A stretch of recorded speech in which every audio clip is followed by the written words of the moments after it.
Casey had been disillusioned by the education system, but she credits working at Mid-America Science Museum with reigniting her passion for teaching. She is now a fifth-grade science teacher pursuing a master's degree in teaching, and she has brought the museum-style approach to teaching science in the classroom with her every day. Casey shares, "If I hadn't been at the Mid-America Science Museum, I never would have become a teacher. The experience of being a hands-on educator at the museum reawakened my passion for working with children and helping them make discoveries."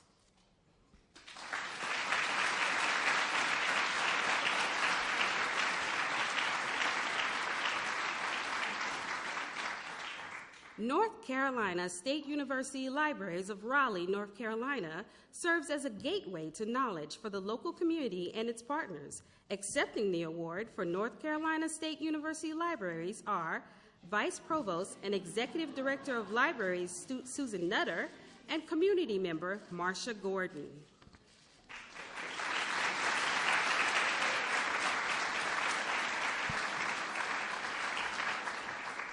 After 14 years of teaching at North Carolina State University, Marcia Gordon was able to breathe new life into her approach to class research projects by pairing with NCSU libraries in their cutting-edge technology, such as their large-scale digital interactive displays.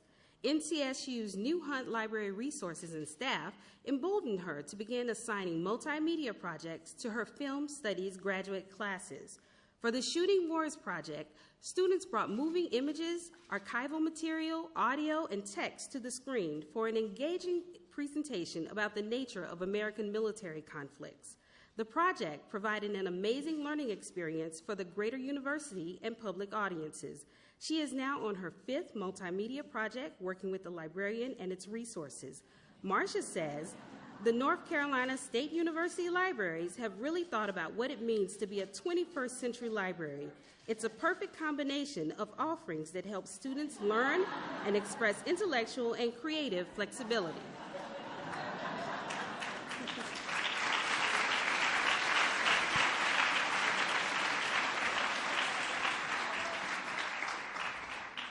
Founded in 1850, Otis Library of Norwich, Connecticut sits in the heart of downtown, serving as a community center and a collaborative, engaged partner.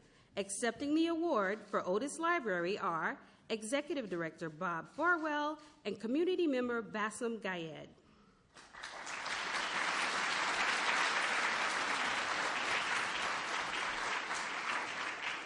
When Bassem Gayed moved to the United States from Egypt to be with his wife, he began frequenting the library, learning everything he could about American culture and history.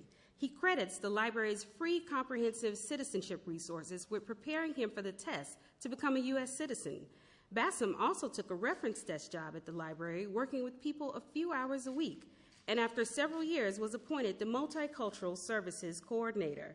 Because he was the sole Spanish-speaking employee and understood the immigrant experience, he was able to develop targeted programs, services, and materials to help other immigrants adjust to life in the U.S. and flourish the way he had. He made foreign language material easily accessible for children and adults, expanded the library offerings, and focused on helping American-born library users better understand world cultures. Bassem notes, "At the library, if we teach kids from a young age about other cultures, that there are other people who think, live, and worship this way, it makes a difference. It makes a better world."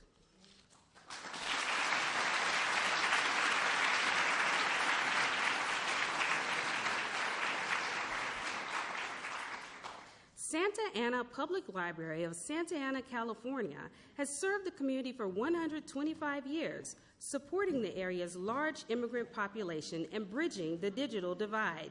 Accepting the award for the Santa Ana Public Library are Director Heather Folmar and community member Victor Gutiel.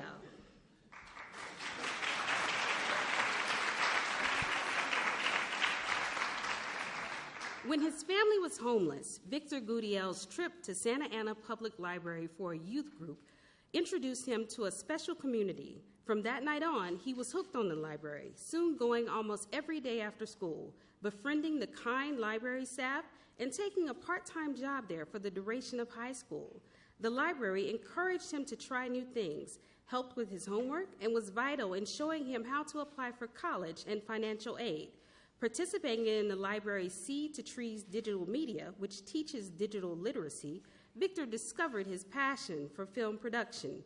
He is now studying production at UC Santa Cruz.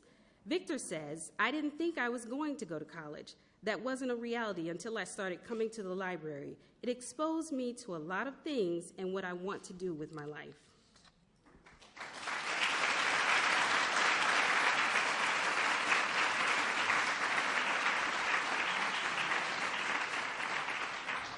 The Chicago History Museum of Chicago, Illinois is the city's oldest cultural institution and has served as a hub of scholarship and learning, inspiration, and civic engagement for more than a century.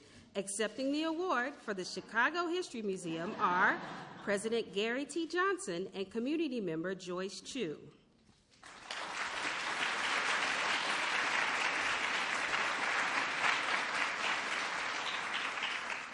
Joyce Chu, a first-generation American and college graduate, spent as long as she can remember in her father's local bakery in Chicago's Chinatown neighborhood, watching the community come together, share stories, and talk politics.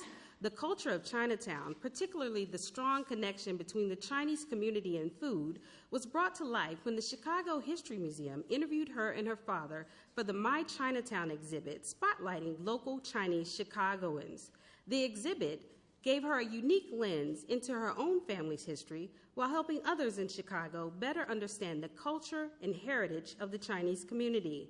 The project was conducted around the time of a devastating fire at a local Chinese museum, so the exhibit not only reached a new audience, but it also filled an unfortunate gap left by the destroyed artifacts. Joyce says, "It's meaningful that the My Chinatown exhibit is able to preserve the stories of our parents and grandparents for future generations so they can get a glimpse of what it was like to be one of the first groups of Chinese Americans to immigrate to the city."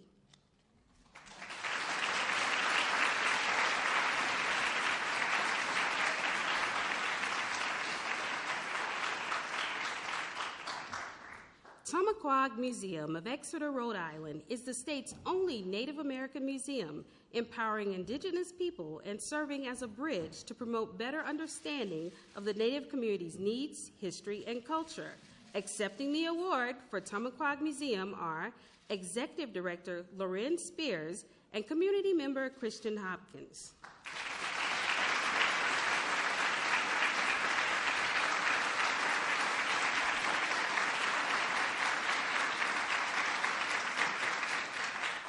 Recent college graduate Christian Hopkins found his direction at Tamaqua Museum. Growing up, he worked as a docent, attended classes, tutored youth, and became heavily involved in the Narragansett performance art forms, including flute, drums, and dance. Christian was empowered by the educational programming and cultural dialogue the museum offered. Learning about his Narragansett culture and getting involved inspired him to embrace his identity as a member of the tribe. He credits the museum for helping him find acceptance and pride in his cultural heritage and helping him to flourish. He grew to be a champion Eastern war dancer and became invested in the history of his tribe. He hopes one day to make films that spotlight and share the Narragansett culture and history with the public. Christian says, "Tamaqua played a huge role in my life.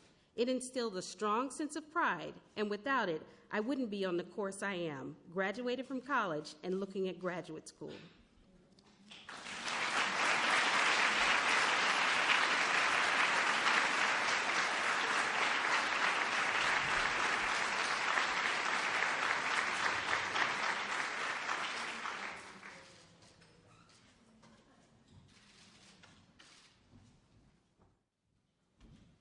Well, I think that's all we have.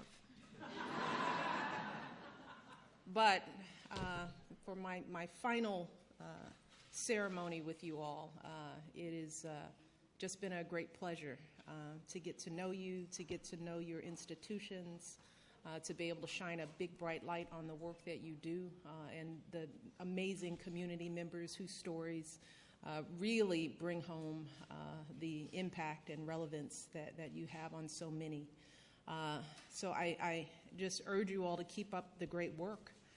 It is so desperately needed. Your institutions are a place for people to come and, as I said, find their voices, to find inspiration, and sometimes it's the only institutions they have in a community. So please, please keep up the great work, and to everyone out there, continue to support these institutions. They are the lifeblood of this country. So with that, I'm going to leave you. I wish you all a wonderful day. Stay cool. And again, God bless you all. Take care.